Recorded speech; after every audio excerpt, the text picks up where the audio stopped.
Olá pessoal, conforme eu falei naquela chamadinha que está lá no Instagram, no Facebook, no WhatsApp, enfim, nessas redes sociais, que até convido vocês para curtirem lá, Instagram, Facebook, Dr. Hélio Brasileiro.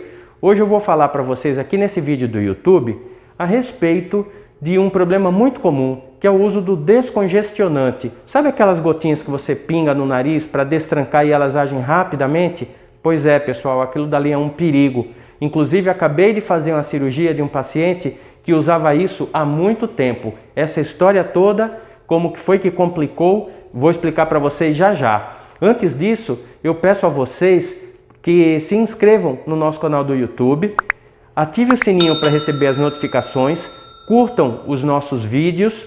Se tiver alguma dúvida, é só escrever nos comentários que eu respondo para você, e também que nos acompanhe nas redes sociais das quais eu já falei, Facebook e Instagram do Dr. Hélio Brasileiro. Isso nos incentiva a continuar trazendo informação técnica, médica, verdadeira para vocês. E isso daí é uma questão de estimular, uma questão de divulgar o nosso trabalho. Então, agradeço a vocês que se inscreveram e que estão curtindo os nossos vídeos. Então vamos lá, pessoal. Esses descongestionantes nasais, como que eles funcionam? Eles são vasoconstritores. O que é isso? Que nome feio é esse daí? Ele contrai os vasos, nada mais do que isso. Nós temos no nariz, e eu já falei em outros vídeos, o septo nasal, que é uma parede que divide um lado da cavidade nasal em outra. Então, quando ele é central, um lado é tão aberto quanto o outro e você respira igual dos dois lados. Quando o septo desvia, ele tem um esporão, ele tem uma espinha, ele fecha um lado da respiração. Então o paciente começa a ficar com dificuldade para respirar. Isso pode ocorrer, você já nascer assim, isso pode ser decorrente de trauma. E olha, às vezes crianças que têm rinite, que têm o hábito de esfregar o nariz, aquele trauma contínuo e repetitivo vai fazendo com que o septo se desvie também. Além disso, do septo nasal, de cada lado nós temos 3 grupos de conchas nasais, concha nasal inferior, média e superior. E em alguns pacientes uma concha chamada suprema, é uma quarta concha que fica lá no teto do nariz. Essas conchas são chamadas de cornetos nasais também por algumas pessoas e popularmente as pessoas chamam de carne esponjosa. Acontece que essas conchas ou cornetos nasais, elas ficam de cada lado, como eu expliquei, elas aumentam e diminuem conforme a exposição a frio. Por exemplo, se você está em contato com frio, se você está em contato com pó, poeira, essas coisas, elas podem aumentar de tamanho. O que é que essas conchas aumentam e diminuem? Por que isso daí? Porque dentro dela tem vasos. Quando o vaso se dilata e aumenta a quantidade de sangue dentro do vaso, o corneto ou concha nasal aumenta de tamanho. E com isso daí fica mais difícil para o paciente respirar.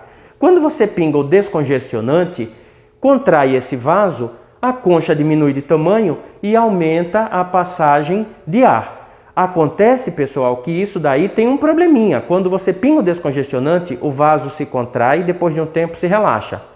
Você volta a pingar, ele contrai novamente e depois de um tempo menor se relaxa. E isso daí vai fazendo com que esse remédio vá perdendo o efeito. Chega ao ponto que você tem que usar praticamente de meia em meia hora para conseguir contrair. E chega um momento em que esses vasos se dilatam e não se contraem mais. E isso faz com que o corneto fique aumentado de tamanho. Com isso, o nariz fica obstruído. Agora avalie, se você tem um desvio de septo que já tranca o nariz e você pinga o descongestionante e no final das contas ele vai perdendo o efeito de contrair os vasos, evolui para obstrução nasal. O paciente fica dependente do remédio, o remédio já não faz mais efeito e o paciente não consegue respirar a não ser pela boca. Aliás, isso dificulta muito para o paciente poder dormir, às vezes causa ronco, respiração pela boca.